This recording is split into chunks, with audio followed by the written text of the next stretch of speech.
Okay, well, we have a couple of the answers there about why this idea has caught on so quickly.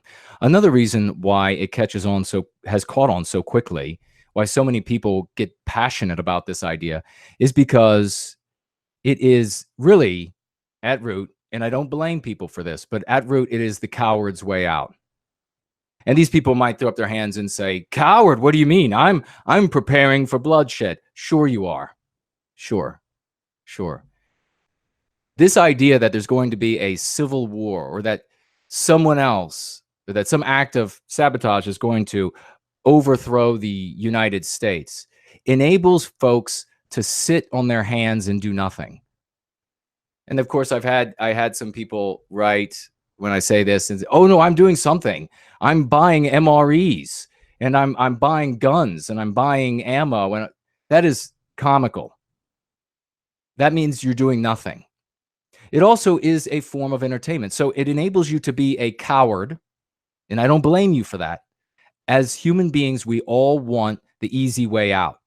We all want the road with the least number of obstacles. We all want it to be easy, but it's not going to be easy. No part about this process of recapturing our destiny is going to be easy. Every bit of it is going to take courage. And so folks that say, "Well, I'm being courageous by planning for violence in the streets." They're not being courageous by planning. They're not being courageous by buying the MREs. It would take courage to get out on that street with your face and pass out leaflets and speak to passersby about white well-being and try to bring people to our cause. It takes courage when you are sitting at that dinner table with your family and your in-laws and you say, "You know what? Enough is enough. No more of this anti-white nonsense. I'm not going to stand another minute of it. I'm not going to hear another anti-white comment and put up with it." That is what takes courage. It takes courage to say to your family members, "You know what? If you're going to be anti-white," or to say to your friends, "If you're going to be anti-white, I want nothing to do with you." It takes courage to say what you believe at your work when you know there's the potential of losing your job. It doesn't take courage to believe that someone else is going to fight a civil war for you. It doesn't take courage to believe that someone else is going to pull off some act of sabotage, like I heard in a Doolittle recording that some little act of sabotage somewhere is going to somehow destabilize the whole U.S. And then who's going to sweep into the scenario? Who? What entity? But someone will, and then suddenly you'll have your conservative United States back. That's not how it works. That is the voice that's going through these people's heads. And as I say, I understand, I forgive you. We are a cause of redemption. Come back to reality.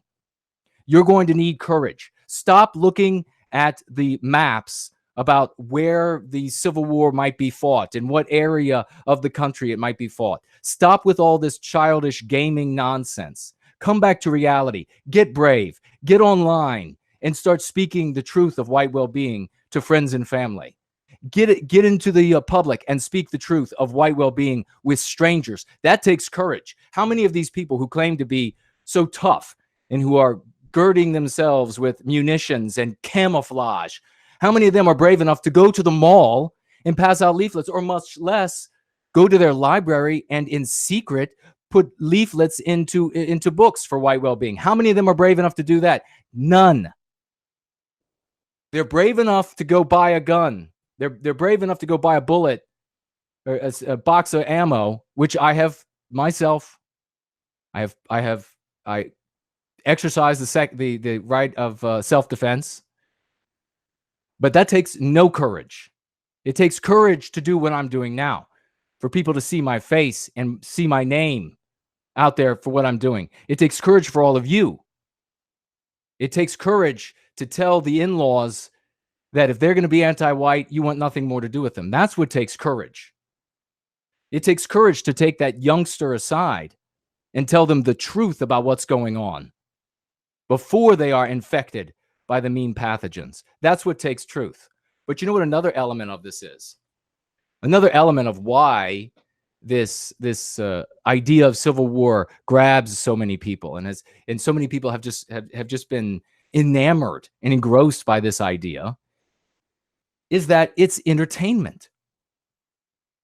It is fun for them to sit around and speculate about how it will start. Who's going to start it? What might be the general's name? That's fun. It's just entertaining.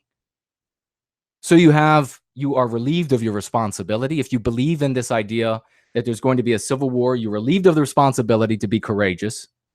You are relieved of the responsibility to be an actual actor in the fight for white well-being and service to white well-being. And you are entertained by your own speculations about how it's going to get started and then where it's going to go once it's started and moving.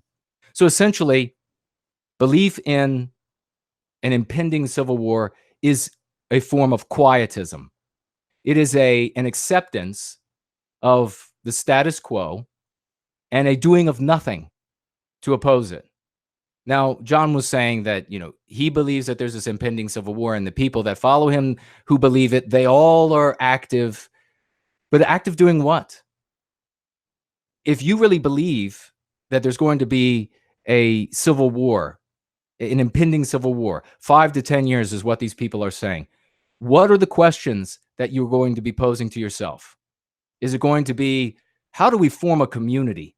How do we form a new ideological people, or people ideologically? How do we recapture our destiny? Are those the questions that come to you? No. The questions that come to you are, where am I going to run?